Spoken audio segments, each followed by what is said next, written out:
रामकृष्ण हरी मित्रांनो, एका नवीन घटनेच्या व्हिडिओमध्ये आपलं स्वागत आहे। आजची घटना आपण मुंबईतील पाहणार आहोत। घटना थोडी मोठी आहे, पण सविस्तर आणि पूर्ण ऐका। तर 28 मे 2024 रोजी मुंबईतील नालासोपारा भागात एका घनदाट जंगलामध्ये एका 35 वर्षीय महिलेचा मृतदेह सापडला। आता त्या मृतदेह 2 दिवसापूर्वी तिची हत्या झालेली होती आणि तो मृतदेह अर्धनग्न अवस्थेत होता, म्हणजे त्या महिलेच्या अंगावर थोडीच कपडे होते। आता तो जर आउटसाईडला तो मृतदेह पडलेला होता, त्याच्यामुळे सहजासहजी त्याचा कुणाला सुगावा लागला नाही। पण जसा जसा त्याची दुर्गंधी आसपासच्या परिसरात पसरू लागली, तिथूनच काही आदिवासी महिला जा ये करायच्या जंगलामध्ये, तर त्यांना तिचा वास आला आणि त्यांनी पोलिसांना याची खबर दिली। आता पोलिसांना याची बातमी दिल्यानंतर पोलिसांची तिथं आल्यानंतर त्याचा पोस्टमॉर्टम वगैरे पंचनामा सविस्तर सगळं झाल्यानंतर पोलिसांसमोर त्या मृतदेहाची पहिल्यांदा ओळख करायचं मोठं आव्हान होतं, कारण मृतदेह बऱ्यापैकी सडलेला होता आणि त्या गोष्टींवरून तरी तिचा ओळख पटवणं खूप कठीण काम होतं, कारण तिथे खूप किडे वगैरे झाले होते। आता त्या मृतदेहाच्या शेजारी काही वस्तू सापडल्या, तर त्या वस्तू कोणत्या होत्या, तर 3 कंडोमची पाकिटं होती। म्हणजे एकच कंडोमचं पाकिट होतं, त्याच्यात 3 कंडोम होते आणि हे 3ही कंडोम तिथं यूज केलेले होते। म्हणजे त्या महिलेवर कोणीतरी बलात्कार करून किंवा तिचे शारीरिक संबंध तिथे सहमतीने प्रस्थापित करून ते कंडोम यूज केले होते। तर आणि तिथे एक दुसरा तिथून थोड्या अंतरावर एक चाकू सापडला आणि तिथं जो कंडोम सापडले होते त्या कंडोमच्या शेजारी एक डिले स्प्रे सापडला। आता डिले स्प्रे काय असतो, तर जेव्हा तुम्ही कमी वेळामध्ये जास्त शारीरिक संबंध प्रस्थापित करता, तेव्हा तुमच्या लिंगामध्ये जी ताठरता कमी होते, त्यासाठी त्या डिले स्प्रेचा वापर केला जातो। म्हणजे की तुमच्यातली जर ताठरता नैसर्गिक ताठरता कमी असेल लिंगामध्ये, तर त्या डिले स्प्रेच्या माध्यमातून तुम्ही तो आपल्या लिंगावर स्प्रे करून तुम्ही त्याच्यामध्ये ताठरता आणू शकता। शक्यतो त्याचा वापर कमी वेळामध्ये जास्त शारीरिक संबंध करायचे असतील तर वापर केला जातो। तो शक्यतो तसा हानिकारकच असतो, पण तो डिले स्प्रे तिथे एक सापडला। आता पोलिसांनी ह्या सापडलेल्या वस्तूंपासून तरी त्या महिलेची ओळख पटवण्याचं काम सुरू केलं। आता त्या कंडोमच्या पाकिटावर आणि डिले स्प्रेवर शक्यतो तिथल्या आसपासच्या परिसरात कुठे ह्या वस्तू, कारण तिथली जी हत्या झाली तिथलच्या आसपासच्या परिसरात बराचसा मुस्लिम भाग होता आणि त्या महिलेच्या अंगावर हा बुरखा घातलेला होता, त्याच्यामुळे सहजासहजी तरी ती महिला मुस्लिम समाजाची आहे याचा तरी पोलिसांनी प्राथमिक अंदाज लावला। आता तिथून मग त्यांनी आसपासच्या परिसरात किंवा तिथून एक 10-20 किलोमीटर अंतरावर कोणती मुस्लिम महिला बेपत्ता झाली आहे का किंवा गायब झाली आहे का याचा शोध घेण्याचा प्रयत्न केला, तर त्यांना काय सहजासहजी काही बातमी सापडली नाही। मग त्यांनी त्या डिले स्प्रेवर आणि तो कंडोमचं पाकिट होतं त्याच्यावर जे कोड असतात, की जे कोड कुठून तो कोणत्या मेडिकलमध्ये दिलं जातात हे त्या डिस्ट्रीब्युटरकडे सगळी बातमी असते किंवा त्याच्याकडे रजिस्टर असतं। आता त्या कोडवरून आणि त्या QR कोड किंवा आणि त्याच्यावरून जो नंबर आहे कंडोमचं पाकिट, त्याच्यावरून त्यांनी आसपासच्या परिसरात मेडिकलमध्ये थोडी चौकशी करायला सुरुवात केली पोलिसांनी। आता त्यांना तिथल्या आसपासच्या परिसरात तर काय बातमी भेटाना, मग शेवटी त्याच्यावरून एक निष्कर्ष काढला की ही महिला तिथून जरा लांबची म्हणजे 10-20 किलोमीटरच्या आसपासच्या परिसरातील असेल। मग त्यांनी शेजारच्या गावामध्ये ते थोडे मेडिकल आहेत काही, तिथे जाऊन त्याची चौकशी करायला सुरुवात केली। तर एका मेडिकलमध्ये एका माणसाने त्या डिस्ट्रीब्युटरने सांगितलं होतं की हा जो माल होता आम्ही तो एका मेडिकलवाल्याला दिला होता, म्हणजे त्या गावामध्ये दिला होता। मग त्या गावातील ते मेडिकल चेक करण्यात आले, तर ते बरेचसे मेडिकल चेक केल्यानंतर तिथे एका मेडिकलवाल्याने आपल्याकडून एका मुस्लिम तरुणाने एक डिले स्प्रे आणि हे कंडोमचं पाकिट घेऊन गेला अशी कबुली दिली। आता पोलिसांना त्या मेडिकल होतं त्या मेडिकलचे CCTV कॅमेरा चेक केले आणि त्यातून जे फुटेज मिळालं ते धक्कादायक होतं, कारण ह्या महिलेचं वय होतं 35 वर्ष आणि ते जे कंडोमचं पाकिट आणि डिले स्प्रे जो घेऊन गेला त्या तरुणाचं वय वर्ष होतं 25 आणि मग त्या तरुणाने टोपी घातली होती। आता त्या पोलिसांनी ते CCTV फुटेज घेतलं आणि तिथल्या आसपासच्या परिसरात लोकांना हा पुरुष कुठे राहतो वगैरे त्याची चौकशी ओळख पटवण्याचं काम सुरू केलं। तेव्हाच पोलिसांना एक बातमी भेटली की त्याच गावातून एका माणसाने, मुस्लिम माणसाने पोलीस स्टेशनमध्ये एक आपली बायको फरार किंवा मिसिंग असल्याची तक्रार दाखल केली आहे म्हणून. पोलिसांनी त्या पुरुषाशी संपर्क साधला आणि मृतदेह त्याच्याशी सुपूर्द करून त्याची विल्हेवाट लावली, म्हणजे अंत्यसंस्कार करण्यात आले. आता पोलिसांनी त्या पुरुषाला तो फोटो दाखवला, ज्या मेडिकलमधून त्या CCTV फुटेजमध्ये तो फोटो होता. तो फोटो त्या पुरुषाला दाखवला तर त्या पुरुषाला धक्काच बसला, कारण ते त्या महिलेच्या शेजारी जे कंडोमचे पाकिट, एक चाकू आणि एक डिले स्प्रे सापडला होता. हे सगळं त्या पुरुषाने, चाकू त्याने तिकडून घरूनच आणला होता, पण जे डिले स्प्रे आणि कंडोम घेतले होते तो ह्या माणसाचा पुतण्या होता, म्हणजे भावाचा मुलगा, आणि तो त्यांच्या घरात शेजारीच राहायचा. पण सध्या तो दिल्लीला बायकोबरोबर शिफ्ट झालेला आहे. मग पोलिसांनी त्याला चौकशीसाठी दिल्लीवरून बोलवलं. तर तो दिल्लीवरून चौकशीसाठी पोलीस स्टेशनला आला. आता पोलीस स्टेशनला आल्यानंतर सुरुवातीला तरी त्याने काही आपण दिल्लीला असतो, इथे नसतो, आणि आपणला आणि ह्या महिलेचा काही संबंध नाही, माझी ती काकी आहे, पण तिचा माझा काही जास्त संबंध नाही, आम्ही आता बऱ्याच दिवसापासून दिल्लीला राहतो, त्याच्यामुळं अशी उत्तरे दिली. आता पोलिसांनी सुरुवातीला तरी काही त्यांचा पोलिसी खाक्या दाखवला नाही. मग जेव्हा पोलिसांनी त्यांचा खाक्या दाखवल्यानंतर आणि असली रूप दाखवल्यानंतर त्याला बोलतं केलं. मग त्याने त्याच्या गुन्ह्याची कबुली दिली आणि हा गुन्हा कसा घडला हे त्याने सांगायला सुरुवात केली. आता ही सदरशी महिला आहे, तिचं नाव होतं सायरा बानो, सायरा समजा, आणि तिच्या पतीचं नाव होतं आसिफ, आणि हा ज्या महिलेचा खून केला तिच्या पुतण्याचं नाव होतं हुसेन. आता ही सायराचं वय वर्ष होतं 35. तिच्या नवऱ्याचा एक बेकरीचा व्यवसाय होता, त्याचं वय वर्ष होतं 40, आणि हा हुसेन होता हा 25 वर्षाचा. हे सगळेजण तिथं नालासोपाराच्या एका पाड्यामध्ये आसपासच्या परिसरात राहत होते आणि ते शेजारी राहत होते. हा हुसेन आसिफचा पुतण्या होता, म्हणजे भावाचा मुलगा. आता तो त्यांच्या घराशेजारीच राहायचा. हा तिचा नवरा होता सायराचा हा आसिफ. तो शक्यतो बेकरीचं काम करण्यासाठी सकाळी लवकर जायचा बेकरीत आणि संध्याकाळी 9-10 वाजता यायचा. त्यांना 3 मुले पण आहेत. आणि आता ह्या घरी असताना ह्या सायराचं ह्या हुसेनबरोबर प्रेमसंबंध आणि शारीरिक संबंध जुळले.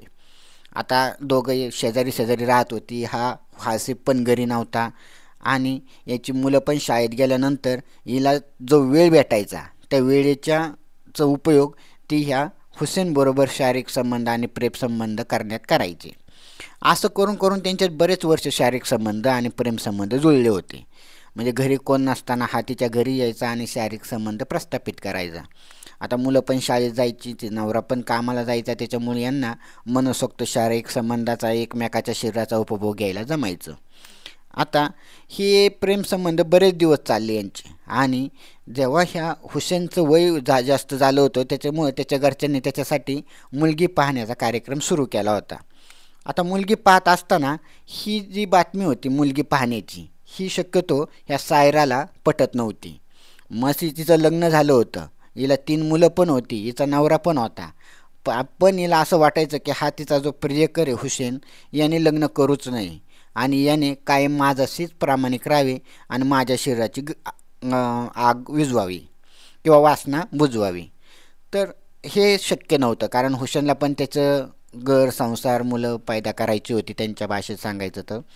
पण आता ह्या सायराचं त्याच्यामुळे सहजासहजी तिचं ते हुसेन जेव्हा मुलगी पाहायला जायचा तेव्हा ही सायरा त्याला सांगायचं की तू त्या मुलीला रिजेक्ट कर, त्या मुलीला नापसंत कर आणि लग्न करू नको आणि माझ्याबरोबर इथंच राहा किंवा आपण लग्न करू, पळून जाऊन लग्न करू, असं ती त्याला सांगायची. पण आता हे हुसेनची तिची जी शारीरिक गरज भागवायची इच्छा कमी झाली होती, कारण 3 वर्ष तो तिची त्यांचं लफडं चालू होतं, प्रेम प्रकरण चालू होतं, आणि 3 वर्षसुद्धा हा हुसेन तिला शारीरिक संबंध ठेवत होता. त्याच्यामुळे त्याला पण आता ती नकोशी झाली होती आणि त्याची जी प्रेम वासना होती ती आता कमी झाली होती तिच्या बाबतीत. त्याच्यामुळे त्याला पण असं वाटायचं की आपण लग्न करावं आणि हिच्यापासून सुटका मिळेल आपल्याला. पण ही सायरा काय तिचा पिछा सोडायला तयार नव्हती. मग एक दिवशी त्याचं लग्न जमलं आणि लग्न पण झालं. पण आता लग्न झालं तो तिच्या संसारात सुखी होता आणि व्यस्त पण होता. पण ही जी सायरा होती ही काय त्याचा पिछा सोडायला तयार नव्हती. ही सारखी त्याला त्याचं लग्न जरी झालं असेल तरी घरी शारीरिक संबंधासाठी बोलवायची आणि त्याच्याबरोबर शारीरिक संबंध प्रस्थापित करायचे. पण हा आता त्याला काही इंटरेस्ट नव्हता. त्याला त्याचं घरदार संसार बायको पाहायची होती. त्याच्यामुळे तो सुरुवातीला तर यायचा, पण नंतर टाळाटाळ करू लागला. आणि ही गोष्ट त्या सायराला आवडायची नाही, की तिला वाटायचं की माझा नवरा जो प्रियकर आहे त्यांनी माझाच राहावा आणि माझी शरीराची गरज भागवावी. आता ह्याच गोष्टीवरून सायराचं आणि हुसेनचं सारखं भांडण होऊ लागलं. म्हणजे तू का येत नाहीस, माझ्याबरोबर शारीरिक संबंध का प्रस्थापित करत नाहीस, पाहिजे तेव्हा का येत नाही, अशा गोष्टीवरून त्याच्यात भांडणं उडवायला लागली. किंवा पहिल्यांदा जसं शारीरिक संबंध करायचा तसं आता का करत नाही, या गोष्टीवरून त्यांच्यात थोडे वादविवाद होऊ लागले. मग आता ह्या वादविवादाला कंटाळून ह्या हुसेनने आपलं कुटुंब उचललं आणि तो दिल्लीला स्थायिक झाला. आता दिल्लीला गेल्यानंतर तिथं त्याने एका बेकरीमध्ये जॉब पाहिला आणि तिथे तो त्याची बायको पण घेऊन गेला. बायकोला घेऊन गेल्यानंतर तो तिकडं स्थायिक झाला. पण ही बाई जी होती सायरा, ही काही केल्या त्याचा पिछा सोडत नव्हती. तिला असं वाटायचं की हा जो पुरुष आहे, जो हुसेन, त्याने माझ्याबरोबरच राहावं आणि इथं येऊन माझी शरीराची गरज भागवावी. त्याच्यामुळं ही सारखी त्याला मेसेज करायची, फोन करायची वारंवार. आता ही गोष्ट त्या हुसेनचं नवीन लग्न झालं होतं त्याच्या बायकोच्या सुद्धा लक्षात आली. याच गोष्टीवरून त्या हुसेनचं आणि त्याच्या बायकोचं सुद्धा तिकडे त्यांच्या घरामध्ये दिल्लीला वादविवाद होऊ लागले. आता तो मग सांगायचा प्रयत्न आहे आमच्यात काही नाही शेवटी, पण शेवटी बायकोला डाऊट यायचा, तो शंका यायची ती यायची. आता ही बाईसुद्धा सायरा काय त्याचा पिछा सोडायची नव्हती. मग आता एक दिवस ह्या हुसेनच्या डोक्यात एक आयडिया आली की हिच्यापासून जर सुटका मिळवायची असेल तर हिचा काहीतरी कार्यक्रम करावा लागेल. मग त्याने एक दिवशी असाच ह्या सायराने त्याला फोन केला की तू बरेच दिवस आला नाही, मला शारीरिक गरज पाहिजे तुझी आणि तू ये म्हणून. मग शेवटी आता ह्या हुसेननी या दिल्लीवरून तिच्यासाठी आणि तिचा कार्यक्रम करण्यासाठी एक दिवस आला. आता एक दिवस आल्यानंतर तो तिला तिथं राहिला आणि तिथलच्याच आसपासच्या जंगलात तिचा नवरा कामाला गेल्यानंतर आणि मुलं शाळेत गेल्यानंतर तो तिला तिथलच्या जंगलात घेऊन गेला. आता फिरायच्या निमित्ताने ते गेले होते. गेल्यानंतर त्याने मेडिकलमधून जाताना डिले स्प्रे आणि 3 कंडोमची पाकिटं घेतली होती. त्याच्याजवळच खिशातच चाकू पण होता. आता त्याचा जो इरादा होता, म्हणजे त्याचा जो निश्चय होता की हिच्याबरोबर शेवटचे शारीरिक संबंध प्रस्थापित करायचे आणि हिचा जीव घ्यायचा, म्हणजे हिची हत्या करायची. पण ती जी सायरा होती तिच्या काही हे ध्यानीमनी नव्हतं. तिला असं वाटायचं की आता हे जे आपल्याबरोबर शारीरिक संबंध करणारे आणि जे त्यांनी त्याची गरज भागेल. आता ते असं करून ती त्या दिवशी जंगलात गेली आणि कुठेतरी आतमध्ये बोट म्हणजे बाकीच्या जगापासून लांब असं घंटात जंगलामध्ये गेले आणि तिथं त्यांनी कमी वेळात जास्त 3 वेळा शारीरिक संबंध प्रस्थापित केले. आता ते जे कंडोमचे पाकिट आणले होते ते यूज करून ह्या हुसेनने तिच्याबरोबर 3 वेळा तिथं कमी वेळात शारीरिक संबंध प्रस्थापित केले. आता तिथं आणि ते डिले स्प्रेचा पण त्याने तिथं वापर केला. आता तिला सांगू लागला किंवा समजावून सांगू लागला की तू मला सारखा फोन करत नको जाऊ, माझे तुझ्या गोष्टीवरून माझ्या बायकोतून माझ्यात वादविवाद होतात, आपलं ते झालं, आता इथून पुढं तुझं हे कर. पण ही बाई काय त्याचं ऐकायला तयार नव्हती. सायराचं जिचं वय वर्ष होतं 35, ती काय त्याच्यापासून सुटका घ्यायला तयार नव्हती. ती म्हणायची मला तुझ्याबरोबर घेऊन चल, आपण पळून जाऊ, आपण लग्न करू किंवा मी तुझ्याबरोबर दिल्लीला येते, असं ती महिला त्याला सांगू लागली. पण आता हुसेन तर काय तिचा पिछा सोडवायचा होता, म्हणून त्याने तिला तिथं शारीरिक संबंध प्रस्थापित केल्यानंतर आणि दोघांच्या शरीराची आग विझल्यानंतर त्याने तिच्यावर चाकूने सपासप वार केले आणि ती तिथं मृत्युमुखी पडल्यानंतर बाकीचं जे मटेरियल होतं ते तिथंच जंगलात फेकून देऊन तो दिल्लीला पसार झाला. आता ही बातमी ही जी हुसेन तिचा नवरा होता आसिफ, याला आपली बायको गायब झाल्याची संध्याकाळी घरी आल्यानंतर कळलं. मुलं होती, मुलं पण रडू लागली आई कुठं गेली म्हणून. मग त्यांनी पोलीस स्टेशनमध्ये मिसिंगची तक्रार दिली. तर आता मग पोलिसांनी तिथं जे आसपास जे कंडोमचे पाकिट आणि डिले स्प्रे होता त्याच्या आधारे शोध लावून ह्या आरोपीला हुसेनला अटक केली. तर ह्या गोष्टीमागे सांगायचा उद्देश असा की ह्या महिलेचं सुद्धा लग्न झालं होतं, वय वर्ष 35 होतं, तिला 3 मुले होती. आता जेवढी पाहिजे होती त्याने तिच्या शरीराची म्हणजे तिचा जो प्रियकर होता हुसेन, तेवढं त्यांनी तिच्या 3 वर्षापासून एकमेकांची गरज भागवत होते, शारीरिक वासना भागवत होते. पण त्याचं पण लग्न झाल्यानंतर तरी त्या महिलेने त्याला सोडून द्यायला पाहिजे होतं आणि त्याला सुखाचा संसार करायला पाहिजे होता. शेवटी हिला पण तिचा सुखाचा संसार होता. पण एखाद्या महिलेला जर तिच्या परपुरुषाकडून शारीरिक सुख घेण्याची ओढ लागली तर ती बाई कशीच थांबत नाही आणि मग तिला तिचा स्वतःचा नवरासुद्धा गोड लागत नाही, स्वतःचा संसारसुद्धा गोड लागत नाही. तशाच प्रकारची ही गोष्ट आहे. तर ह्याचा जे अनैतिक संबंध होतात, विवाहबाह्य संबंध होतात, या घटनेचा जो शेवट होतो हा नेहमी वाईटच होतो. तर ही घटना आवडल्यास चॅनलला नक्की सबस्क्राईब करा आणि व्हिडिओला लाईक करायला विसरू नका. रामकृष्ण हरी.